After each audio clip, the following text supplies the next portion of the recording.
2017 Acura NSX. The resurrected NSX previews the hybridized future. If a 3868-pound, all-wheel drive hybrid strikes you as a curious sequel to the original bantamweight NSX, you're not alone.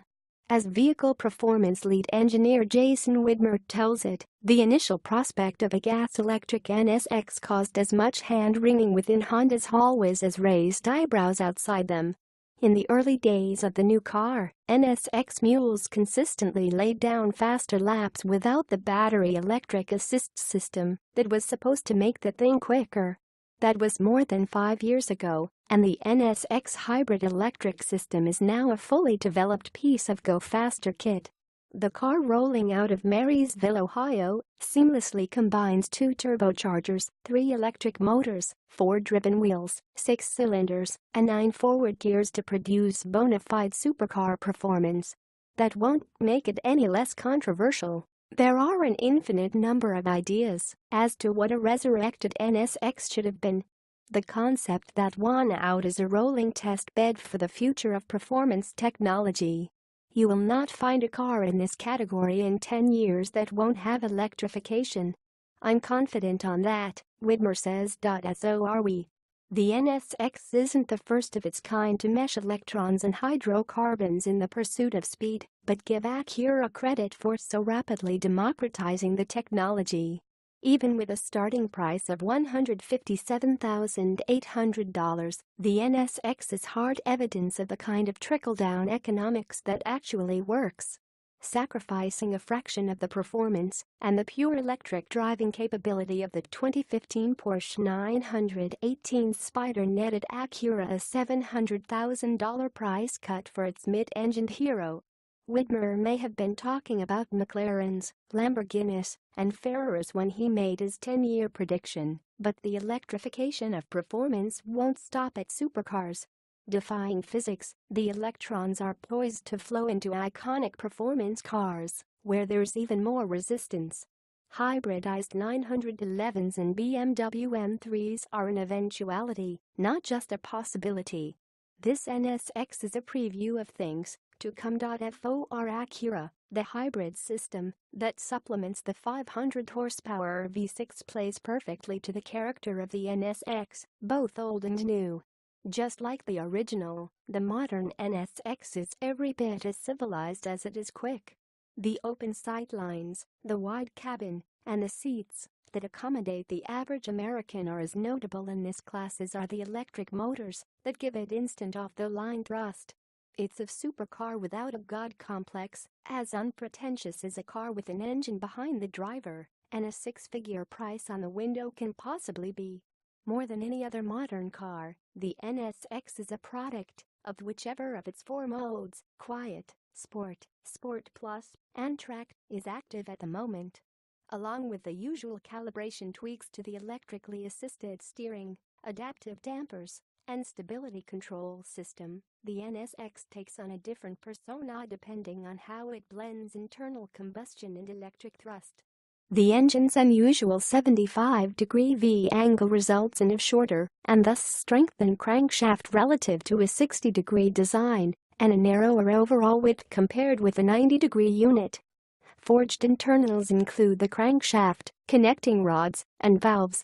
Fuel is injected alternately into either the combustion chambers or the intake ports to maximize both power and efficiency.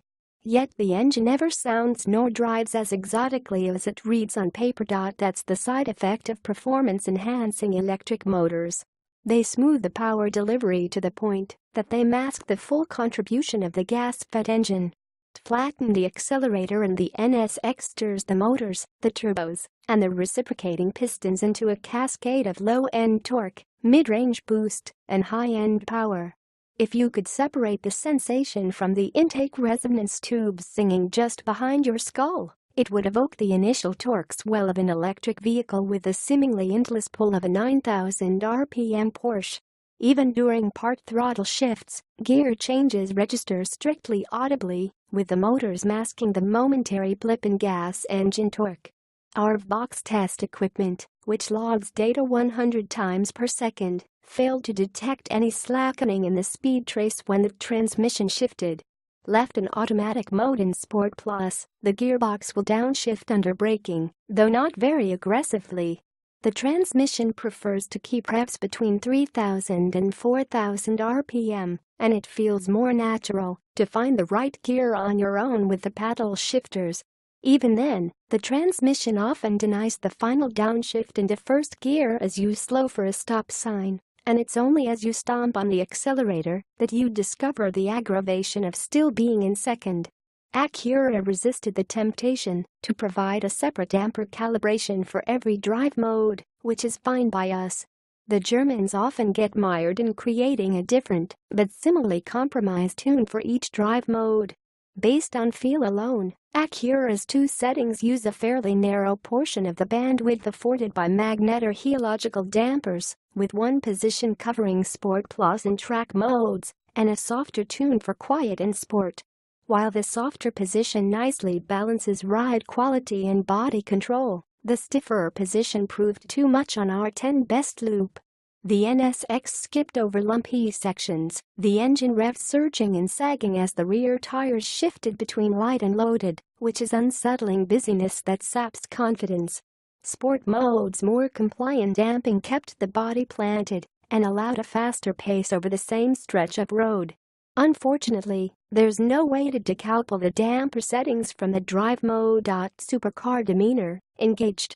Track mode and track, the NSX begins to reveal some slightly raw edges and finally begins to feel like what it is, a mid-engine supercar. It's the rare car that will crash into the rev limiter rather than automatically upshift during launch control runs with the trans and manual mode. Track provides a tame launch with a relatively soft clutch engagement from 2,500 RPM and no wheel spin, but there's no mistaking the smeared landscape for anything other than speed. 60 miles per hour arrives in 3.1 seconds, and the quarter mile requires just 11.2.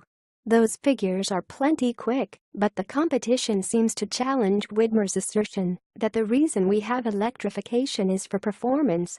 In our August 2016 Junior Achievement comparison, the NSX rivals the Audi R8 V10 Plus, the McLaren 570s, and the Porsche 911 Turbo S, all delivered quicker acceleration without any electric assist.